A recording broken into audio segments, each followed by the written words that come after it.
Bon matin, Église, comment ça va? Est-ce qu'on peut dire gloire à Jésus?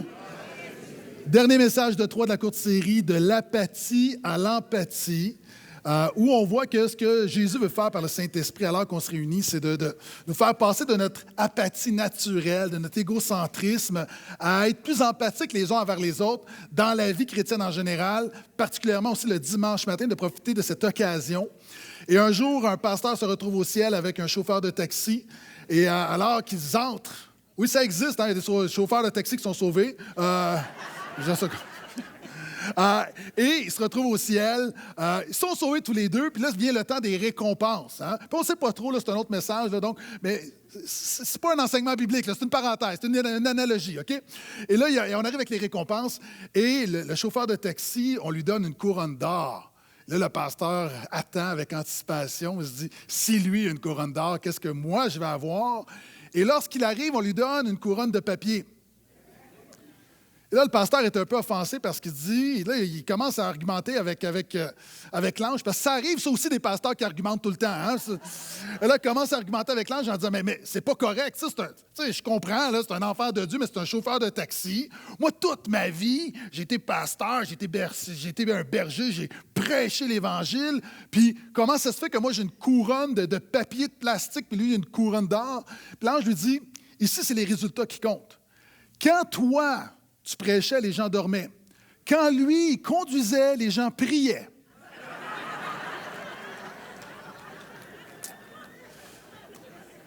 Maintenant, qu'est-ce que nous générons dans la vie des autres? Sans plus tarder, 1 Corinthiens, chapitre 11, verset 17. Un petit verset encore une fois. Premier message de la série, on a vu le problème. Le deuxième message, on a vu la solution. Maintenant, on va voir le résultat. Puis c'est des éléments qu'on a vus dans chacune des prédications, mais en focalisant sur un élément. Donc, on a vu le problème. On a vu la solution, un changement de cœur. Et maintenant, on va voir le résultat.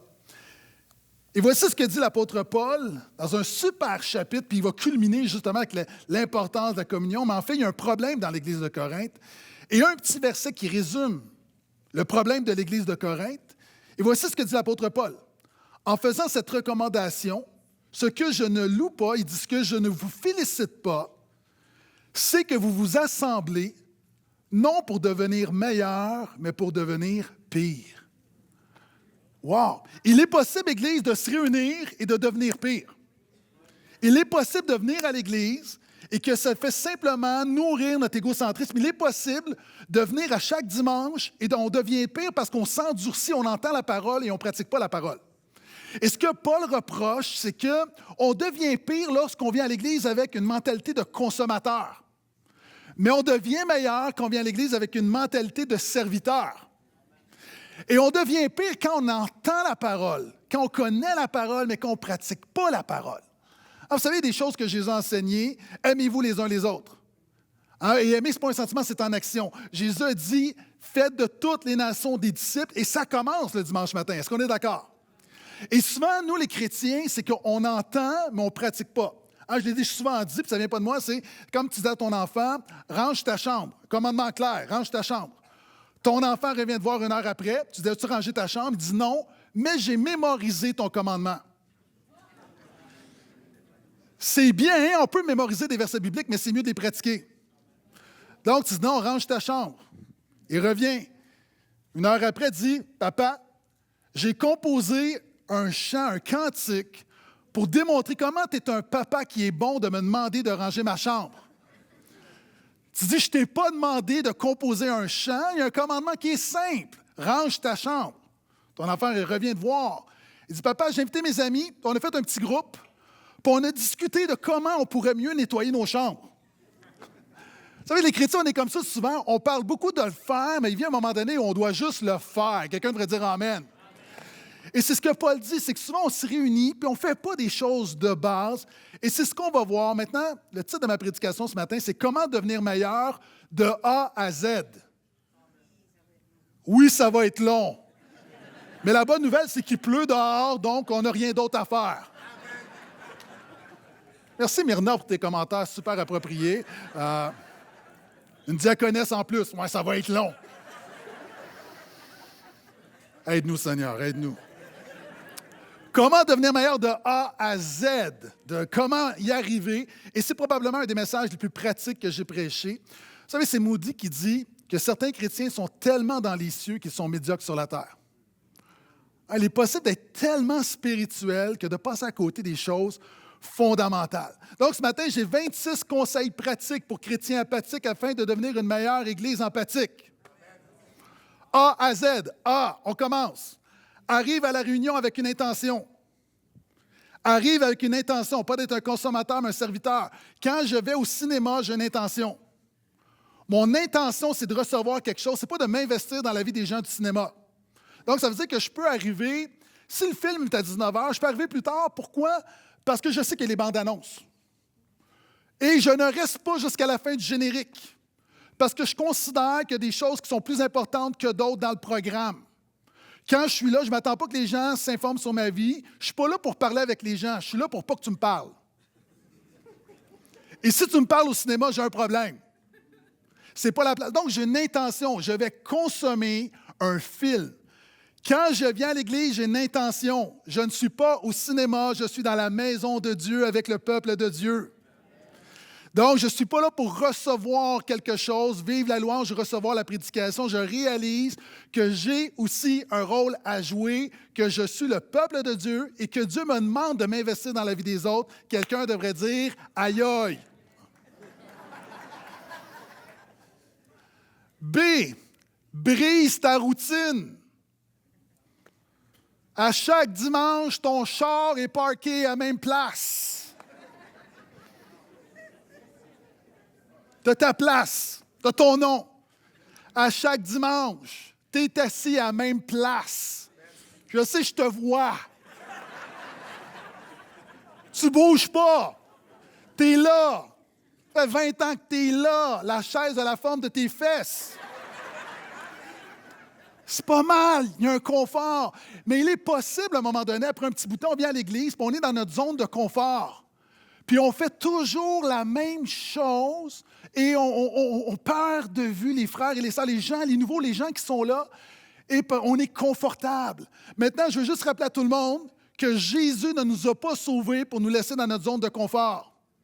Suivre Jésus, si tu veux vraiment suivre Jésus, il va te faire passer de ta zone de confort à sa zone de confiance.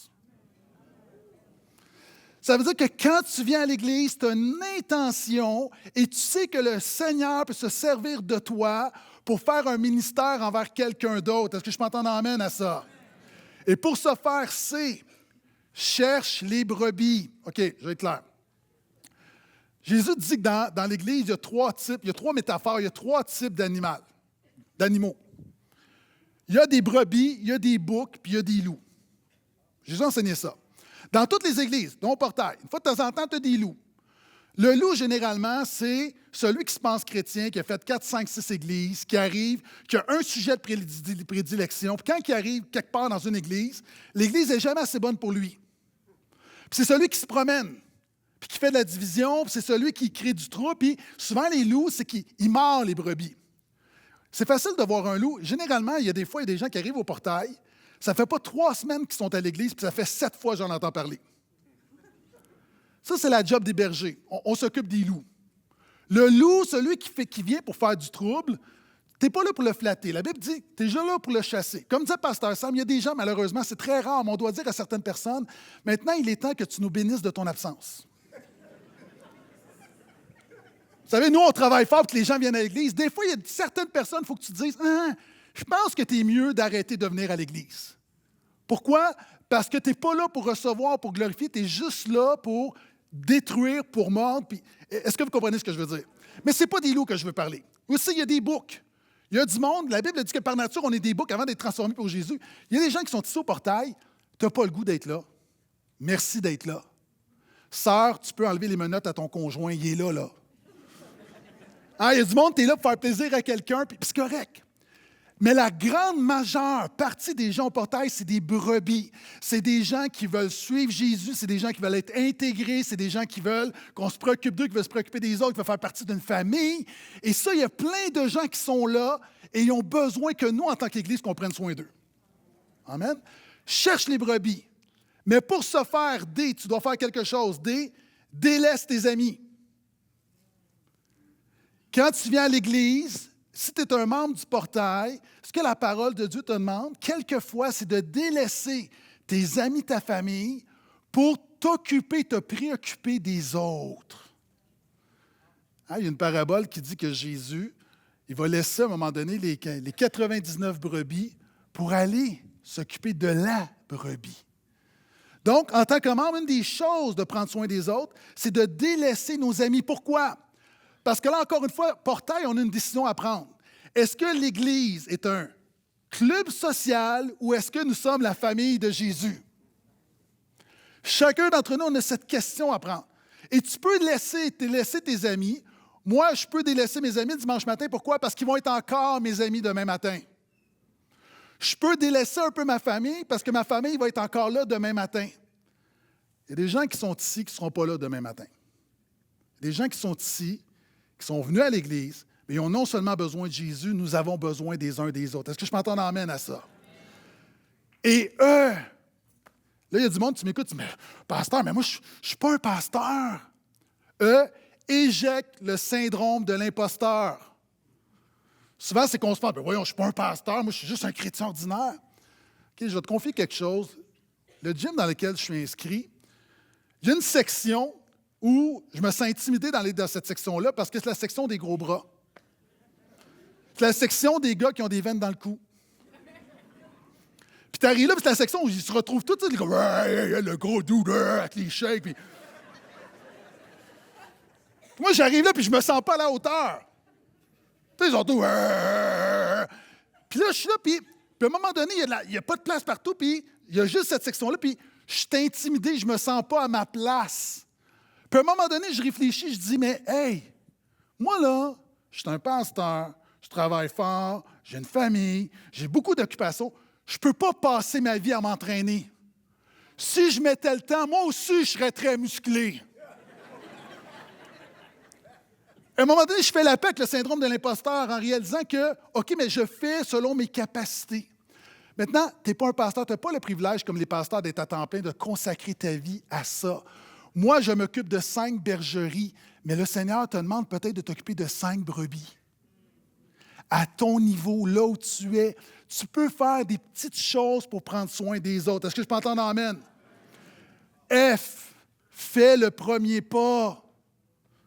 Je sais qu'il y a des gens qui disent, mais pasteur, moi je suis timide, moi je suis un introverti. Je le suis aussi, mais la nouvelle nature de Jésus est plus forte que notre tempérament naturel. Fais les premiers pas. OK, avez-vous remarqué, moi j'ai recommencé à courir dernièrement, puis il y a quelque chose que je ne me rappelais plus. Je sais que Sam court, il y en a plusieurs qui courent. Quand tu cours, puis tu vois quelqu'un qui court, qu'est-ce que tu fais? Tu envoies la main. Mais s'il est en vélo, non. Juste attribut. Vous remarquez, les mamans poussettes, c'est pareil. Hein, les mamans poussettes, ou ceux qui font de la moto. Hein, regardez-les, là, la sac des motos. Ils sont là, le plus. Hein, il y a comme une connexion. Puis une des choses que j'ai réalisées en courant, quand je salue quelqu'un, c'est jamais arrivé que quelqu'un a arrêté de venir me voir et dire, c'est quoi ton problème? Il y a toujours une réponse. Hein, quand, en tant que chrétien, souvent, on oublie que la grâce, c'est d'initier quelque chose. Hein, pourquoi est-ce qu'on est là? Nous l'aimons. Pourquoi? Parce qu'il nous aima le premier. Donc, souvent, on attend que les autres viennent nous voir. Va voir les gens. J'ai jamais entendu qu'à l'Église, que quelqu'un s'est fait frapper parce qu'il a demandé à quelqu'un comment ce qu'il allait. J'ai jamais vu quelqu'un se faire frapper parce que quelqu'un était gentil. Donc, faisons le premier pas. Je peux entendre amen? OK. G, garde ton cœur en prière. Si tu n'es pas un consommateur, un serviteur, alors que je prêche, tu devais prier, Seigneur, touche le cœur des gens. Quand je fais un appel au salut, quand un pasteur fait un appel au salut, Saint-Esprit convainc de péché, de justice et de jugement. Alors que tu es là, tu promets, Seigneur, dirige-moi, donne-moi une parole. Dieu est surnaturel. Dieu veut te diriger vers des gens, faire un ministère. Est-ce qu'on s'entend que ça dépasse nos ressources? Est-ce qu'on s'entend que le dimanche matin est quelque chose d'éminemment spirituel? Donc, garde ton cœur en prière. Hein, j'ai déjà dit, le chrétien n'est pas un thermomètre, nous sommes un thermostat. La chaleur spirituelle du portail, le dimanche matin, est déterminée par des frères et des sœurs qui prient. Hein, être bouillant, c'est ça. Donc, garde ton cœur en prière. H. Hâte-toi dès la fin de la réunion. OK, qu'est-ce que je veux dire? Il y a des études qui ont démontré que lorsque quelqu'un vient à l'Église pour la première fois, dès que la réunion se termine, en dedans de 5 minutes, la personne décide si elle revient ou pas. Et est-ce que tu sais c'est quoi le facteur numéro 1 pour que les gens reviennent à l'Église? J'aimerais te dire c'est la prédication, mais non. Est-ce que c'est la louange? Non. L'accueil. Est-ce que l'Église, elle est chaleureuse? Et comment est-ce qu'on détermine, quand on leur pose la question, mais comment tu peux dire que cette Église est chaleureuse ou pas? Et on a réalisé qu'une Église, quand on dit qu'une Église est chaleureuse, c'est le nombre de gens différents qui sont simplement venus leur parler. Quelqu'un qui vient à l'Église, puis je l'ai dit tout à l'heure, des gens, là, tu ne veux pas te faire achaler pour plein de raisons. Hey, on ne veut pas être intrusif. Merci, t'es là. Mais la majeure partie des gens sont là, puis ils ne veulent pas juste Jésus. Ils disent hey, on veut une communauté, on veut une famille. Et ces gens-là, ce n'est pas normal que quelqu'un vienne au portail et reparte sans que personne ne lui ait parlé, salué. Est-ce qu'on est d'accord, Église? Donc, hâte-toi. En fait, c'est 5 minutes. C'est 5 minutes à la fin de la réunion. Donc, quand la réunion se termine, tes amis, là, tu peux les laisser parce que des gens, dans 5 minutes, ils ne seront plus là. Puis après ça, retourne voir tes amis. Et là, je parle à ceux qui veulent que notre Église soit meilleure. Si tout le monde, on fait un vote et on dit non, soyons pires, on va se mettre d'accord. Est-ce qu'on veut que notre Église soit meilleure? OK. Hâte-toi dès la fin de la réunion. Maintenant, va plus loin.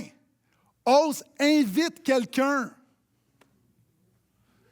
Est-ce que nous croyons que le christianisme, c'est plus que le dimanche matin? Hein, il y a un docteur qui voit quelqu'un et lui dit « Vous avez une maladie hyper contagieuse. » Fait que ce qui arrive, c'est qu'on va vous mettre en isolement, puis on va vous nourrir seulement de crêpes et de pizzas. Là, il me dit « OK. » Mais il dit « Est-ce que les crêpes et les pizzas vont me guérir? » Il dit « Non, mais c'est la seule affaire qu'on peut vous passer sous la porte. » Vous savez, le dimanche matin, Seigneur, on peut communiquer des choses, mais où on grandit vraiment, c'est dans les relations. Une réunion, c'est important, mais dans les relations. Vous savez, pour plusieurs personnes, la seule chose que le prédicateur peut passer ce matin, je peux réussir à passer de la pizza et des crêpes sous la porte. Mais l'Église, c'est permettre d'ouvrir la porte. C'est d'inviter quelqu'un. Donc, d'aller plus loin que le dimanche matin, donc, c'est mes 3 prochaines lettres. Donc, invite quelqu'un. Je vais revenir sur mes 3e lettres. J. Jumelle-la un chrétien mature. Vous savez, des fois, il y a des gens qui sont là, puis tu vois, puis tu dis, il y a quelqu'un qui a des questions. Puis tu peux jumeler aussi des gens à faire des connexions. Puis juste une parenthèse. Vous savez, des fois, au portail, une fois de temps en temps, il y a des gens qu'on appelle des célébrités. Non, c'est pas, je ne me moque pas, là. Des gens qui sont connus, qui viennent au portail, incognito. Je l'ai déjà dit, puis je le redis, une des choses qui est vraiment, vraiment importante, au portail, nous ne voulons pas être des groupies. Nous ne sommes pas des fans, nous sommes des frères et des sœurs. On n'est pas là pour demander des autographes, prendre des selfies. Pourquoi? L'Église, c'est le seul endroit où certaines personnes peuvent être des gens ordinaires qui connectent avec Jésus. C'est l'Église qu'on veut être. K. Klaxonne la personne dans le stationnement. Alléluia. Il y a des points qui sont moins spirituels que d'autres. L. L-M-N. OK? Lisez ensemble. Souvent, on se dit comment faire un disciple. Vous savez, une des choses qu'on fait beaucoup, les pasteurs, c'est qu'on lit un livre ensemble. Si je te dis, OK, tu es un chrétien, puis d'enseigner quelqu'un dans la foi, tu dis, je me sens intimidé, mais si on lit un livre ensemble, puis qu'on lit un chapitre, puis qu'on se voit une fois par semaine, puis on en jase, tout à coup, c'est beaucoup plus facile. As-tu remarqué les lignes ouvertes, comment c'est facile, tout le monde donne son opinion? Quand tu lis un livre, ce qui est bien, c'est que tu donnes ton opinion, tu partages ton vécu. Donc, je te défie de prendre un frère, une sœur, de dire hey, on va lire un bon livre ensemble, un bon livre sur l'Évangile, sur Jésus, puis on va se voir, puis on va discuter, puis on va prier ensemble. Donc, ça fait du sens? OK. Frères et sœurs, mangeons ensemble. As-tu remarqué comment Jésus est toujours en train de manger? D'ailleurs, on l'appelle le mangeur et le buveur. Vous lisez les évangiles, là, Jésus fait juste ça, manger. Ah, il mange, on le traite de mangeur, il mange avec les disciples, il mange avec les pharisiens, il va chez Marthe, il mange avec Lazare, il mange. Si Jésus mange, mangeons. Mais c'est parce que le repas, c'est un contexte particulier où justement on peut connecter, amen. Donc il y a des gens, ça fait des années que tu dis, invite des gens, mangeons ensemble. Niaiser ensemble.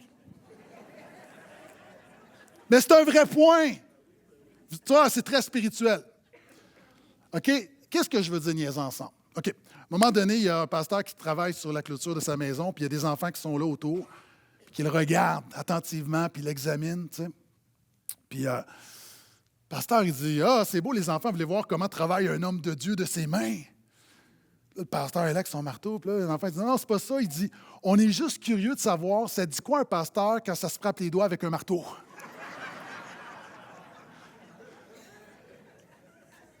Quand tu amènes des gens dans le quotidien, OK, parenthèse, OK?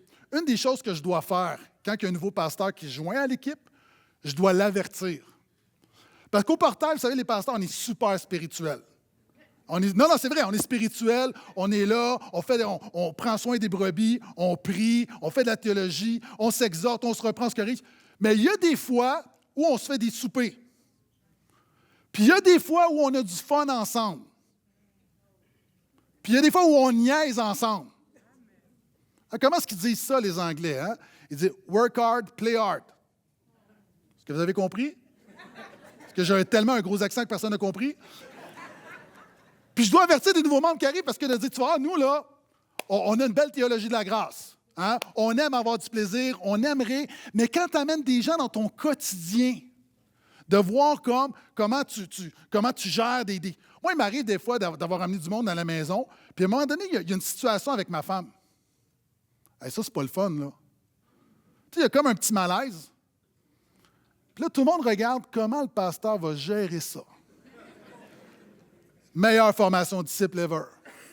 Comment tu gères avec tes enfants? Donc, encore une fois, d'amener des gens dans ton quotidien. Oh! OK. Il y a certaines personnes dans ton entourage à l'Église qui commencent à suivre Jésus. Offre une Bible. OK. Moi, je suis un homme et un des défis insurmontables de ma vie, j'ai eu une mère, j'ai eu une sœur, j'ai une femme, j'ai une fille, c'est lorsqu'on me demande d'aller acheter des produits d'hygiène féminin. Ça, là, arrêtez de faire ça, mesdames, allez-y vous-même. Okay? Non, mais c'est une catastrophe. À chaque fois, ce n'est pas la bonne affaire. Quand tu arrives là, tu as toutes sortes de produits, tu as toutes sortes d'épaisseurs, tailles, tu as toutes sortes de longueurs, des ailes, pas d'ailes, la marque, parfumée, pas... Puis pour beaucoup de femmes, c'est comme, ben voyons, c'est simple. Non, c'est pas simple. Il y a trop de choix. Faites un modèle, c'est tout.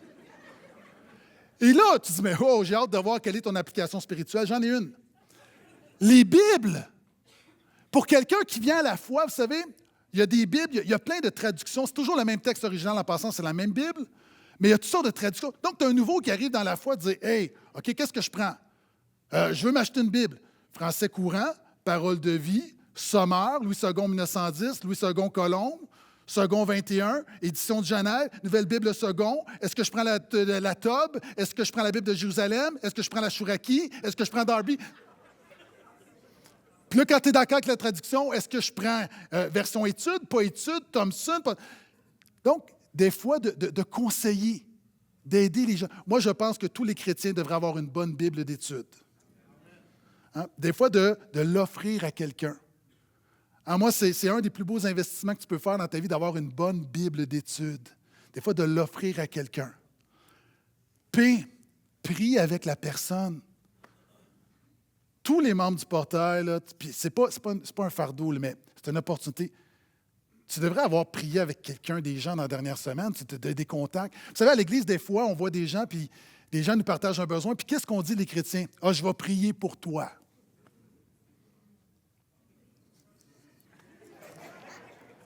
Ah, ça, on est honnête, le nombre de chrétiens qui disent « Je vais prier pour toi », puis des prières qui ne sont pas faites. Vous savez, une des stratégies que j'ai développées dans ma vie, c'est, quand c'est possible, de prier immédiatement avec la personne. Vous savez, on fait souvent ça à l'équipe pastorale, il y a un besoin qui arrive, on arrête tout ce qu'on fait et on prie. Ah, pourquoi? À l'Église, tu arrives, il y a quelqu'un qui te partage un besoin, dis pas « Je vais prier pour toi », prie pour la personne là. Direct. Vous savez, c'est comme, on a le remède. C'est comme si quelqu'un vient te voir et dit « J'ai mal à la tête ». Tu dis « OK, je m'en vais, quand je vais arriver à la maison, je vais t'envoyer des Tylenol ». Tu dis « Non, mais tu as le remède là ». Nous croyons que Dieu répond à la prière. Nous avons le remède. Prions immédiatement au nom de Jésus. Amen. Donc, prie pour la personne. Q. Questionne-la sur sa vie spirituelle. Questionnons-nous. Questionnons-nous.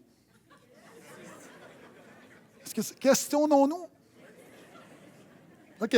Donc, questionnons-nous.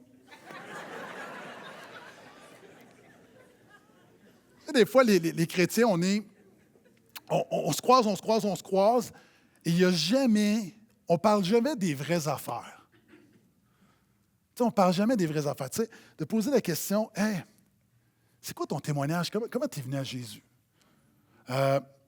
Hey, qu'est-ce que tu as lu dans la parole de Dieu dernièrement qui t'a parlé? Hein, quelle promesse tu chéris dans ton cœur? Quel commandement te défie? Dans quel domaine de ta vie où tu as l'impression que le Saint-Esprit est en train de travailler particulièrement? Dans quel domaine de ta vie où tu as une démonstration de la grâce, où tu vois la grâce de Dieu est à l'œuvre? Dans quel domaine est-ce que tu penses que Dieu veut t'amener à vivre plus pour sa gloire? Tu sais, à poser des vraies questions spirituelles qui comptent. Tu sais, de mélanger ça dans nos conversations. Tu sais, de s'informer. Puis vous pourriez être surpris souvent des réponses. Puis souvent, quand on s'ouvre, puis c'est là qu'on peut faire un ministère les uns les autres, s'édifier, s'encourager, supporter. Ça fait du sens, dites amen, s'il vous plaît. OK. R, réponds à ces questions sur la vie chrétienne. Moi, je le vois, là, il y a plein de gens qui sont ici, tu as plein de questions, puis il y a plein de gens autour de toi qui peuvent répondre à tes questions. Vous savez, ce n'est pas la majeure partie des questions que les nouveaux chrétiens se posent ou que les chrétiens se posent, monsieur, madame, tout le monde, on est capable de répondre. J'ai déjà dit qu'à un moment donné, moi, il y a des questions des fois où ça peut être une question piège, mais tu peux aller chercher la réponse. Quand j'avais fait des funérailles à un moment donné, puis mon fils, il avait 5-6 ans, puis pour une raison ou une autre, là, il était là dans les funérailles, puis il est venu me voir, puis il m'a dit, « Papa, il dit, comment ça se fait que tu dis que la personne est au ciel, mais tu la mets dans la terre? » Wow, bonne question. Je dis, demande à ta mère. Vous savez, des fois, puis moi, je dis souvent, je ne suis pas le gars qui a les réponses à toutes les questions. Je pointe seulement vers le gars qui a les réponses à toutes les questions. Mais il y a des gens autour de toi qui ont... Tu sais, il y a des nouveaux là, qui commencent à marcher, qui se sont fait baptiser dernièrement. Tu sais, tu parles, tu connais cette personne-là, tu peux lui dire, « Hey, c'est quoi? » La personne, elle a des questions. Écris toutes tes questions pour aller prendre un café ensemble. On va aller prendre un jus. Puis c'est des questions que je n'ai pas les réponses, c'est correct. Je vais écrire au pasteur, mais prenons le temps. Ça fait partie de répondre aux questions. R, réponds à ces questions sur la vie chrétienne. Je viens de le dire. S, stimule-la à passer à la prochaine étape. Imaginez si les uns les autres, on se stimule à passer à la prochaine étape. Il y a beaucoup de gens, on est comme, vous savez, dans le sport, lorsque tu as une reprise ou au hockey, par exemple, on se dit, est-ce que vraiment la rondelle a franchi la ligne? Puis là, on ne sait pas trop, là. Au football, là, on met le ballon juste sur la ligne, puis là, on retourne, on a le ralenti. Est-ce que vraiment on a franchi la ligne? Puis il y a beaucoup de gens dans différents domaines de leur vie qui sont un peu comme sur la ligne, puis ont juste besoin d'un petit coup de pouce, d'un encouragement. Il y a des gens qui sont ici, tu as des gens dans ton entourage qui sont à l'Église, ça fait plusieurs semaines qu'ils sont là. Pose-lui la question, est-ce que tu as fait de Jésus ton Sauveur, ton Seigneur? La personne a dit non, pas encore. Est-ce que tu veux le faire? Puis si elle dit non, tu respectes ça. Puis quand la personne a dit, « Hey, moi, Jésus est mon Sauveur. » Hey, c'est quand tu te fais baptiser. Hein? Disciple, décide, immerge. Puis quand la personne est baptisée, comme, OK, est-ce que tu sers? Puis est-ce que tu connectes? Est-ce que tu t'inscris à un petit groupe? Est-ce que tu invites des gens? Est-ce que tu pries, tu lis? Est-ce que tu t'engages? Donc, juste d'encourager, de s'encourager les ensemble à progresser dans le Seigneur. Amen? OK.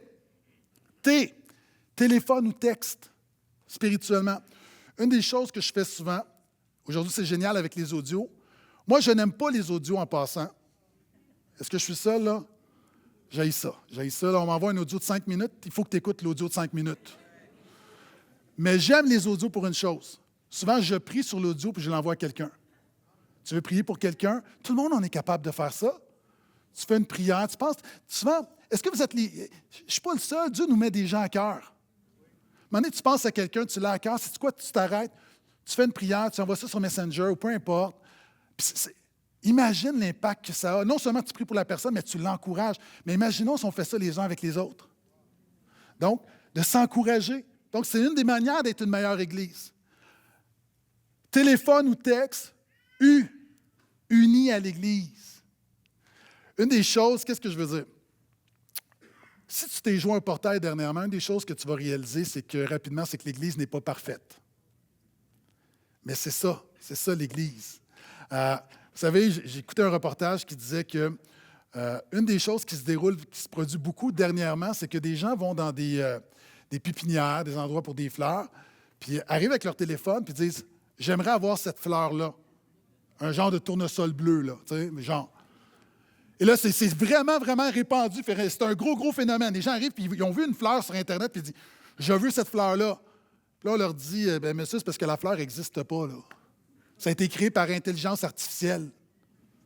Un tournesol bleu n'existe pas dans le monde, là. » Puis ça, on vient à l'Église, puis on a une image de l'Église comme, mais cette image-là parfaite, elle n'existe pas.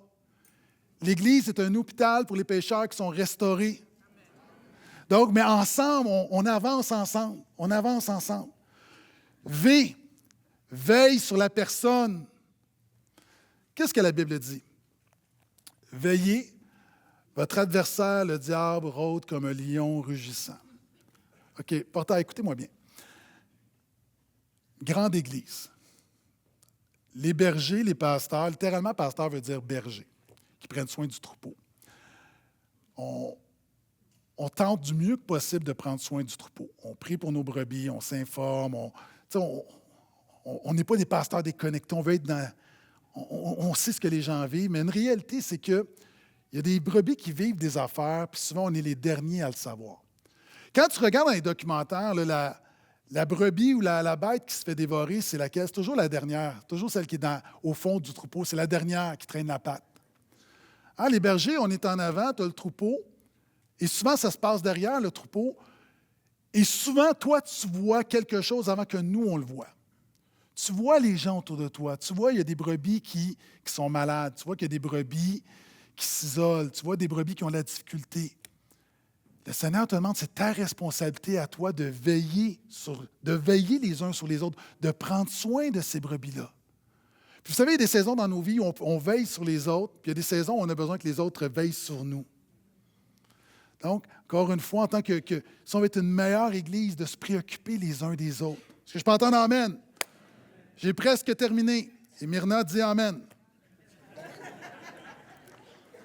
W.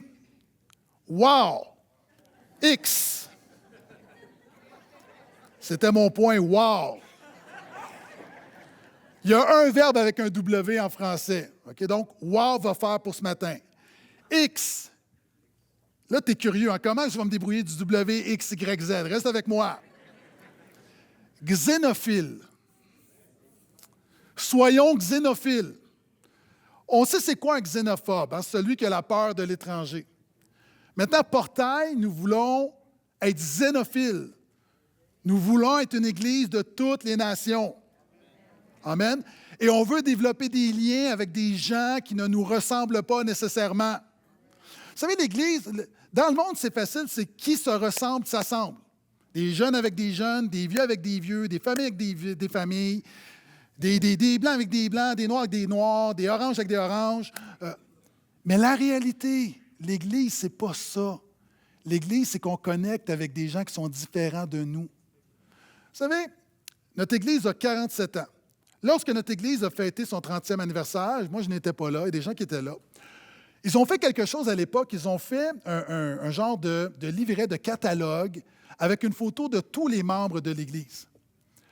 Une des particularités, quand tu regardes ce catalogue-là du 30e anniversaire de ce qu'on appelait à l'époque l'Église évangélique de la Rive-Nord, Tu te rends compte que c'est blanc, plus blanc que neige. Là. C'est... Littéralement, OK, j'ai encore le livret dans mon bureau. Il y a une famille d'Haïtiens. Ça, c'était la diversité culturelle. Tout le reste, Québécois de souche. Une des choses que Dieu a mis sur mon cœur, c'est que, en tant que pasteur, je crois que l'Église doit être un avant-goût du ciel. Ça doit être des gens de toutes les nations unis, focalisés sur Jésus. Ça, c'est quelque chose de fondamental. Mais une Église multiculturelle n'arrive pas par accident.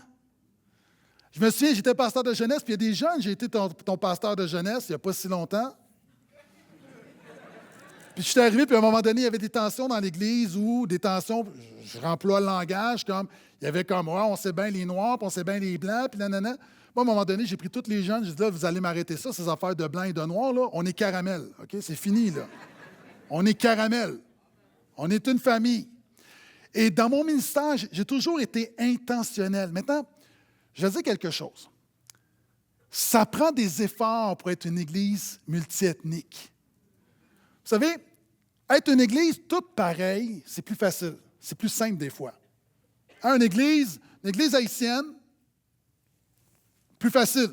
Une Église québécoise de souche, plus facile. Une Église latino, une Église arabe, une Église africaine. Quand tout le monde se ressemble, a le même background culturel, c'est plus facile. Bâtir ensemble une Église multiethnique, c'est un défi parce qu'on doit tous sacrifier quelque chose pour s'unir au nom de Jésus.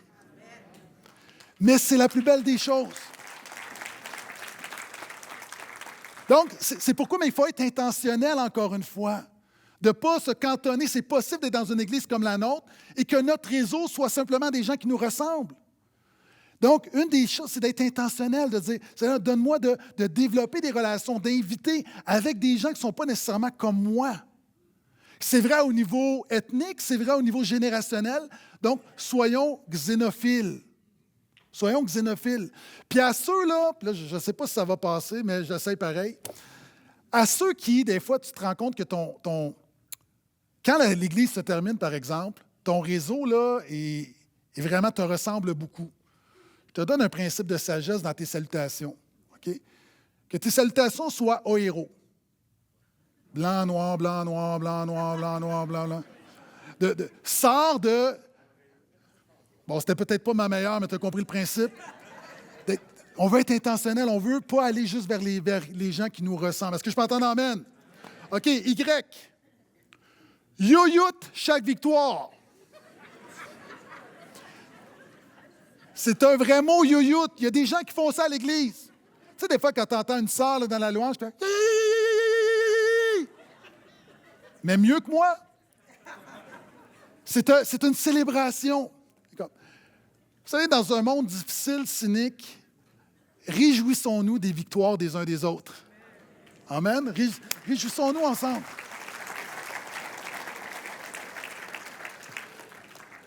J'ai déjà une des choses que j'avais lues d'un grand chef qui enseignait le violon. Puis il y a des parents qui amenaient leurs enfants pour apprendre le violon par ce virtuose. Puis les parents étaient un peu offensés, choqués, parce que les premières leçons, les enfants avaient leur première leçon sans violon. Leur première leçon, c'était lors d'un grand spectacle. On disait, bon, mais l'enfant était dans le programme, puis l'enfant, ce qu'il faisait, il s'avançait, pas de violon, là. Puis la seule chose qu'il faisait, il saluait. Puis tout le monde applaudissait.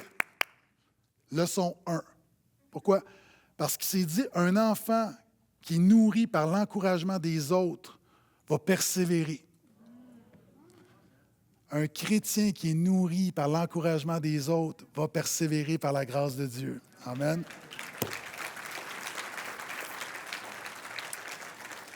Et je termine pendant que l'équipe de louange vient me rejoindre.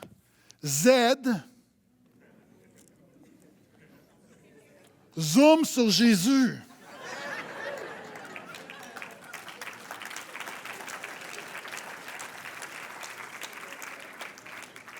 Vous savez, une des choses au portail, on veut chanter Jésus, on veut prêcher Jésus, mais donnons-nous Jésus les uns aux autres.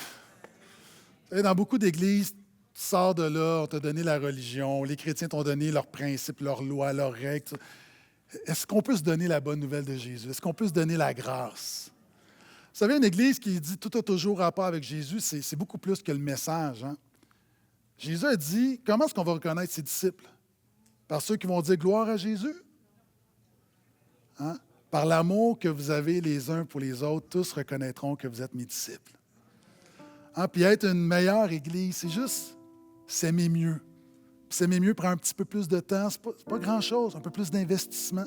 Et vous savez, quand on vient à l'Église, les gens qui viennent à l'Église, la chose qui devrait le plus les impacter, avant tout le reste, puis où on veut faire les choses avec excellence, puis évidemment, mais avant tout le reste, c'est par l'amour qui se dégage au portail. Parce que si on dit que tout a toujours rapport avec Jésus, nous sommes disciples de Jésus, le vrai test, c'est par l'amour que nous avons les uns pour les autres. Vous savez, si l'amour était de l'eau, le portail devrait être un océan. Un océan d'amour et de grâce. Amen. C'était la parole de Dieu pour ce matin. Levons-nous. Seigneur, merci. Merci pour l'Église. Merci pour les frères, les sœurs. Merci pour notre Église. Et Seigneur, donne-nous de mieux s'aimer. Donne-nous de mieux s'investir dans la vie des gens. Donne-nous, Seigneur, d'être meilleurs. Alors que des fois, on peut se réunir pour devenir pire. Seigneur, viens briser la mentalité de consommateur. Je suis conscient qu'il y a des gens qui ont toutes sortes de réalités ici. Des gens qui arrivent, qui sont blessés, puis il y a un temps de repos où tu les guéris, tu les relèves. Seigneur, tu nous guéris pour qu'à notre tour, nous puissions guérir, restaurer les autres. Donc, au-delà de toutes nos implications, l'organisation, Seigneur, touche notre cœur. Touche notre cœur alors que nous disons tout a toujours rapport avec Jésus. Notre théologie est centrée sur Jésus, nos pratiques sont centrées sur Jésus. Donne-nous que nos relations soient centrées sur Jésus. Donne-nous de réaliser que pendant ces quelques instants, le dimanche matin, simplement une fenêtre de tout ce qui prend place le reste de la semaine, c'est une opportunité de former des disciples, de se préoccuper, d'aimer les uns les autres, de se supporter les uns les autres, de s'exhorter les uns les autres, de s'édifier les uns les autres, de prier les uns pour les autres. Donc, merci. Merci de ne pas nous avoir sauvés et de nous laisser comme isolés. Tu nous as sauvés pour être dans ta famille, la famille de Dieu. Donc, fais ton œuvre en nous et rends notre Église meilleure pour la gloire de ton nom. Amen.